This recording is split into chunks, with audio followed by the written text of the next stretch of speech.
I think the Pittsburgh Steelers are getting ready to upset a lot of Steelers fans this offseason. And on today's edition of Steelers Talk, I'm going to be discussing a major disconnect that I have noticed between how the Steelers view their team right now and how a big portion of this fan base sees this team, and why I think it's going to lead to an offseason that many Steelers fans leave extremely unsatisfied by. Before we get into today's content, make sure you guys click that subscribe button if you haven't already, because whether you agree with what the Steelers are doing this offseason or not, we're going to be covering it every step of the way with daily Steelers content. Most days with 2 videos, but on the weekends, usually 1 video. Breaking news coverage every time the Steelers make a big move when they sign whoever their quarterback is going to be. We're going to be going live for that. Weekly live shows every Monday and Thursday starting at 5:30 p.m. Eastern. It's all 100% free, guys, so join the over 76,000 Yinzers already subscribed to Steelers Talk by clicking that subscribe button to kick off today's show.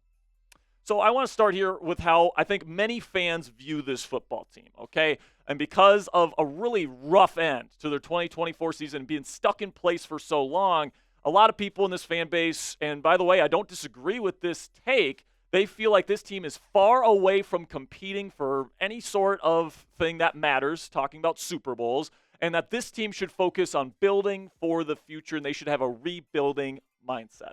All right, and my question to that is, who could blame those fans? All right, you look at all the things that this fan base has had to endure over the last decade under Mike Tomlin as this team's head coach, and it's no wonder why these fans want a fresh start, and they are tired of trying to win now and then always getting 10 wins and then losing in the first round of the playoffs. No playoff wins since 2016. That's almost a decade at this point since the Steelers have won even a playoff game, let alone competed for a Super Bowl. Second thing, 5 straight losses to finish out 2024. There was so much hope. I remember people were calling me out because I put the Steelers 6th on my power rankings after they beat the Cincinnati Bengals, and people were saying I had to put them at like number 2 or number 1. All right, and then all of a sudden things just come crashing down, and it's no wonder why fans are upset about that. Also, they haven't found their franchise quarterback since Big Ben left, and they've been trying to put Band-Aids on there, and nothing has worked. Also, the offensive line always disappoints, especially with Pat Meyer as the offensive line coach, who, by the way, is back for yet another season. And then you have multiple failed offensive coordinator hires, of course, brought in by head coach Mike Tomlin, who does not seem to have an eye for offensive play-calling talent as a defensive head coach. And, it's no wonder why these fans want a fresh start. All right, even I was advocating for the Steelers to fire Mike Tomlin and to get a new head coach heading into the 2025 season. And then there's also the addition here where, Steelers fans haven't been winners since 2024. Yes, in 2025, they had 0 victories. In fact, the last time that they won was December 8th. All right, so the last time that this fan base felt any sort of good about themselves was when they beat the Cleveland Browns at home. And by the way, Jameis just played terrible. It's not even that the Steelers played great in that game. Jameis and the Browns just played an awful football game. And that was the last time the Steelers won a football game. They lost 5 straight, including a playoff loss, and then they got blown out in 4 out of the 5 games that they played. Terrible end to the season, and that has led to a lot of pessimism in this fan base, and it is 100% understandable, at least from my perspective. But it does seem like a fresh start is not coming, all right? And no matter how much, this fan base may want it to come, and, they might want Mike Tomlin to be fired and for them to maybe draft a quarterback early and really adopt a long-term approach to building this football team, it does seem that this team is signaling that they are still trying to win championships now. Not only did they bring back Mike Tomlin, but they retained most of his coaching staff, and the only people that they replaced were on expiring contracts, all right? I think there's only 2 position coaches that they replaced this year. Also, they have plans for a massive TJ Watt extension. Watt is 30, all right? You don't give a massive extension to a 30-year-old player like Watt if you don't plan on really trying to keep him around to try and win while he's still with the football team. Also, they're keeping their older and expensive kind of pieces, especially on defense. If they weren't trying to win now, I think they would trade Minkah Fitzpatrick. I think they'd maybe trade TJ Watt for the right price. I think they would trade Cam Heyward to give him a chance to win a ring somewhere else. But that's not what they're doing, guys. And then also there's reports of the Steelers' interest in Matthew Stafford. Albert Breer reported earlier this week that the Steelers are one of the teams that have called with interest for Matthew Stafford. So I think that how the Steelers view this team is that they are close, and they are legitimately close and one offseason away from competing for Super Bowls, all right? And they are continuing down this path because they feel like they are close, and it is a complete disconnect from where the fans are feeling right now, from where the Steelers brass and the decision makers in the building feel about this football team. And I think that the Steelers' reasons for optimism here, and this is kind of the case that the Steelers brass would make as to why they're still trying to win now. This was a good football team of 2/3 of the way into the NFL season last year. They were 10-3 to start the year, and they were far from perfect during that stretch. The 2025 cap space at their disposal, they have almost $60 million in effective cap space right now, and then with proper cuts and restructures can get that up to almost $90 million. They got great defensive pieces already in place. You got a defensive player of the year candidate perennially in TJ Watt. Cam Heyward was an all-pro last year. Patrick Queen's a good player. Minkah Fitzpatrick is a good player. Joey Porter Jr. is a guy they believe in.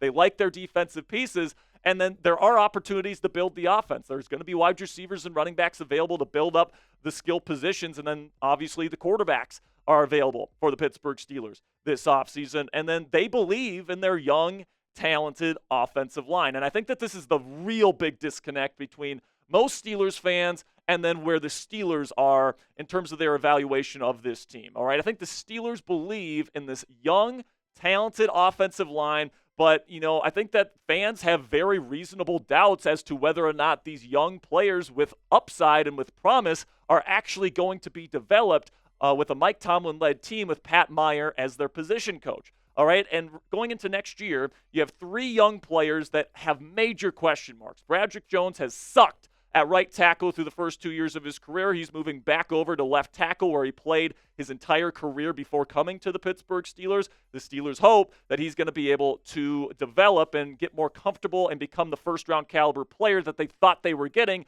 when they traded up for him in the 2023 NFL Draft. And then as for the guys that they drafted last year, Mason McCormick and Troy Fautano's a great player, but can he stay healthy? Multiple teams flagged him for chronic knee issues before the draft. Is he going to be able to stay healthy? I really don't know the answer to that question. And then Mason McCormick really struggled down the stretch in 2024, his rookie season, after he played his college ball at left guard and then was forced to move over to right guard, a classic Tomlin and Meyer mistake there after James Daniels' injury, and he really struggled. So the question for McCormick is he going to be able to develop heading into his second year in the National Football League? And, to Pittsburgh's credit, the talent is there, all right? I think that, Fautano and Jones for sure had first-round pedigrees, and those are your bookends of your offensive line. And then McCormick, in my opinion, was a late day 2, early round 3 grade for me in last year's NFL draft. He's got great athleticism, great anchor, really good power. I really like McCormick's physical profile as well. And if all 3 of these guys can prove themselves next year, this offensive line legitimately could be a really good offensive line, not only next year, but for the long haul, because all these guys are young. Of course, Zach Frazier proved himself this year as a rookie. And you would have 4 young, really good starting offensive linemen if the Steelers can hit this year on the offensive line. But the fans' pessimism with this unit is certainly understandable. I mean, when was the last time the Steelers legitimately had a really good top 10 level offensive line? I'm waiting. I mean, seriously, when was the last time that they actually had that kind of group? Because it's been a long time. It's got to be like the early 2010s, right? Because Pat Meyer and Mike Tomlin have just completely butchered the development of so many talented individuals. And, they're bringing back Pat Meyer, and it's like, how are you supposed to convince Steelers fans that bringing this guy back should give them hope for the development of these young, talented, but unproven offensive line prospects? I certainly understand why people think that this offensive line for sure is going to stink next year.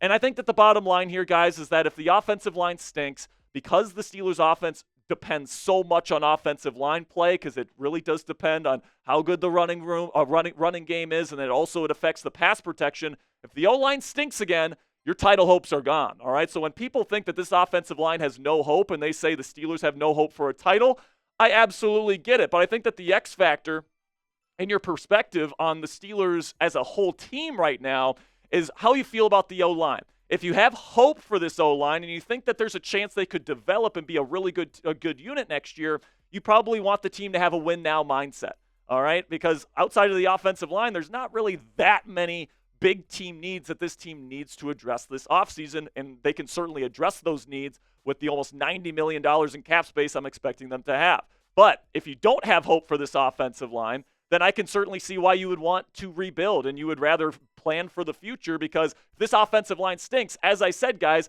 the chances of the Steelers winning a Super Bowl next year are absolutely zero. So let me know what you guys think down there in the comments section. What's your confidence level in the Steelers O-line heading into next year? Put it on a scale of 1, meaning no confidence at all, to 10, meaning super confident this group's going to be amazing. This will be the pinned comment on today's show, so YouTube's going to throw you an ad break here in just a couple of seconds. And when that happens, take advantage of that time. But let me know your confidence level in the Steelers O-line.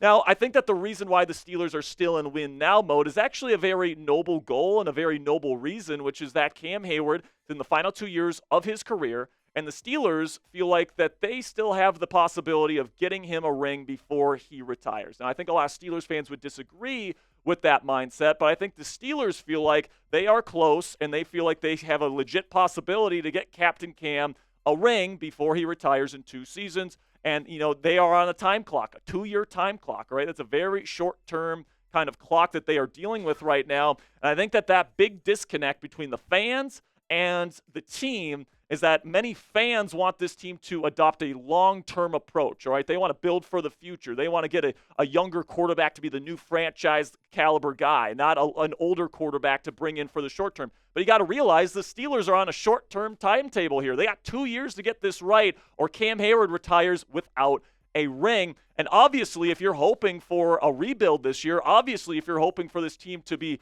more long-term centric this year in terms of how they build their team, you're going to be disappointed by that, because the moves this offseason are going to be more veteran-based. They're going to be more short-term solution-based. And if you're hoping for long-term solutions, if you're hoping to get younger players and you're hoping to get more money on the offensive side of the ball, I think you're going to come away from this offseason, kind of disappointed.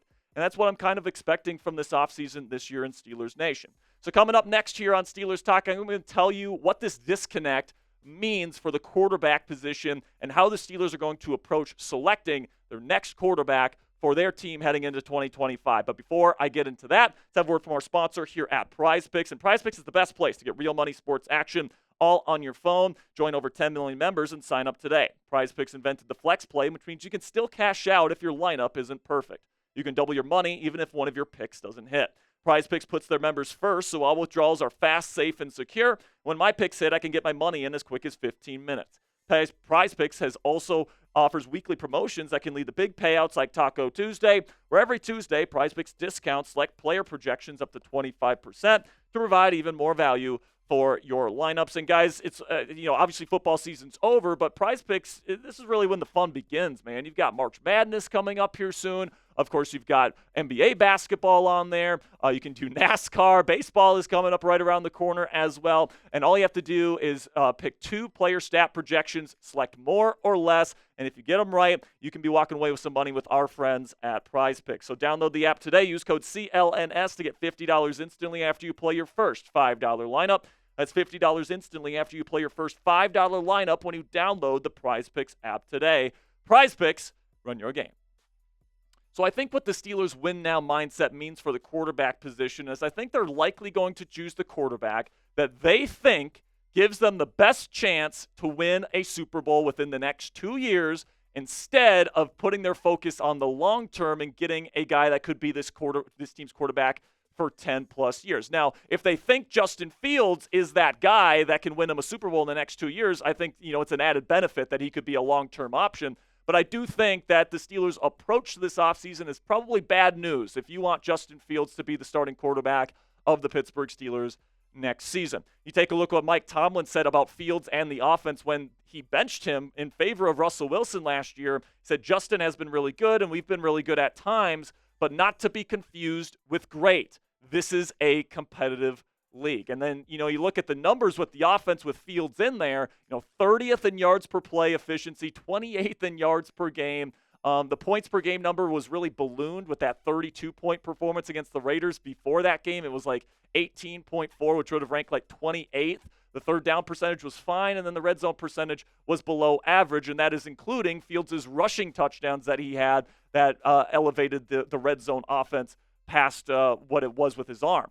right? So, I think that if Fields wasn't good enough to start last year and he hasn't started any games since then for this football team, how can Mike Tomlin and this team feel confident that he is the guy to win a Super Bowl within the next 2 years and get Cam Heyward a ring? Now, maybe, they've seen stuff in practice that we haven't seen, and maybe, they feel really confident that Fields is going to be much better in year 2 in Arthur Smith's offense than in year 1.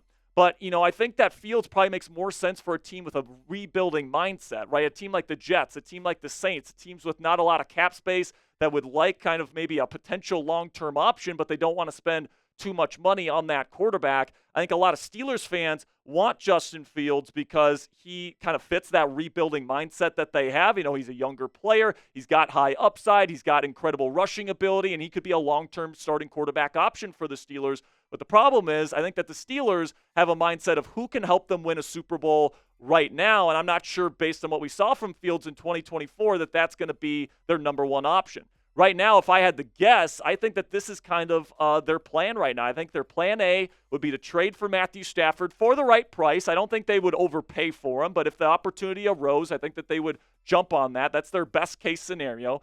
Then, because Mike Tomlin loves him some Aaron Rodgers, I think that he's probably the plan B option as long as they can get him on a team-friendly contract, something $20 million or less per season. I think that they would like Rodgers. I think that Russ would be their plan C option, again, under $20 million to bring him on a short-term contract. And then I think their fourth option would be Justin Fields. I think that this team likes Justin Fields.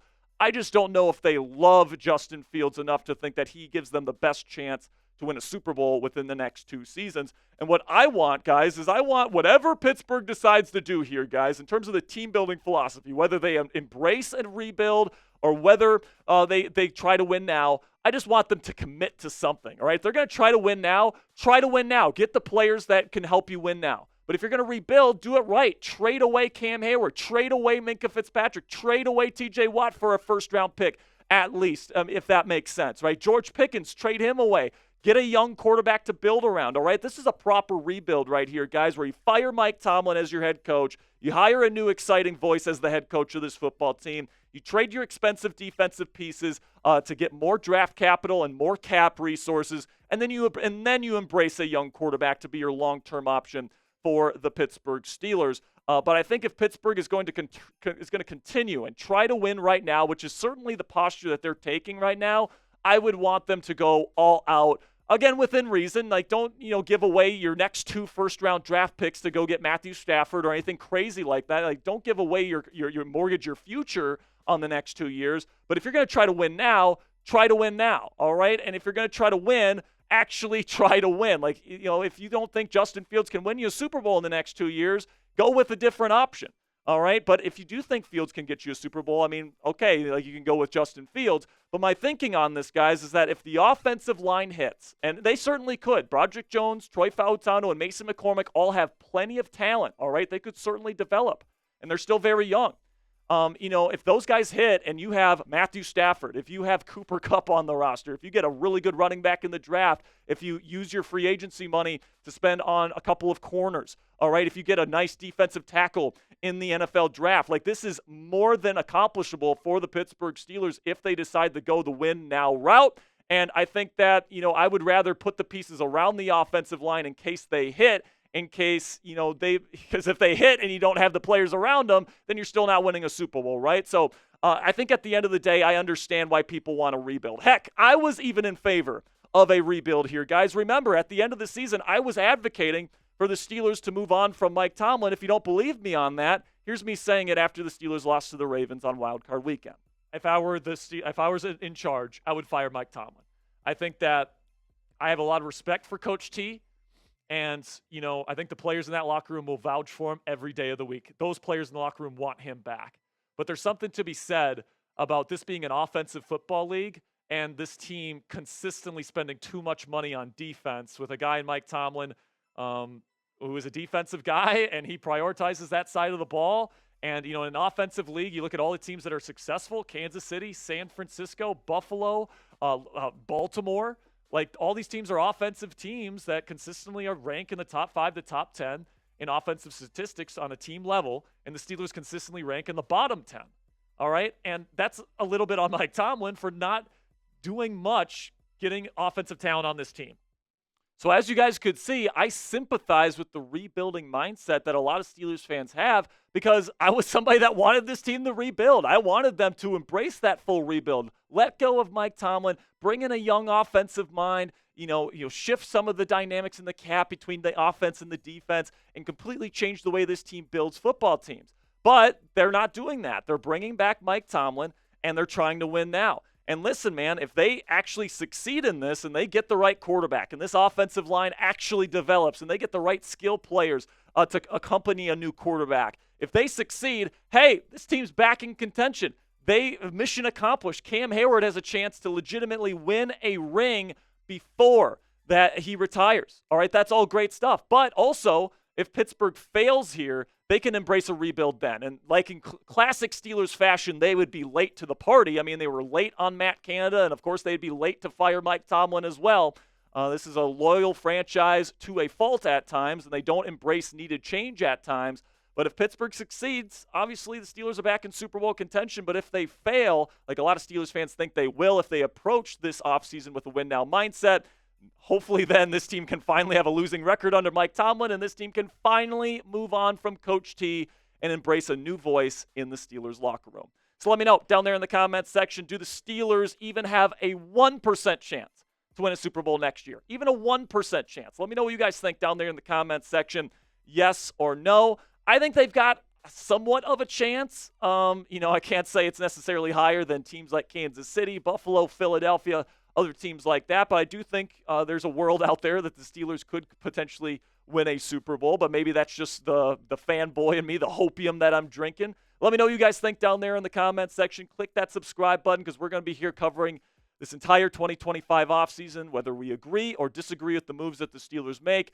We're going to be here covering this team with you guys every step of the way, so click that subscribe button right now if you never want to miss a video.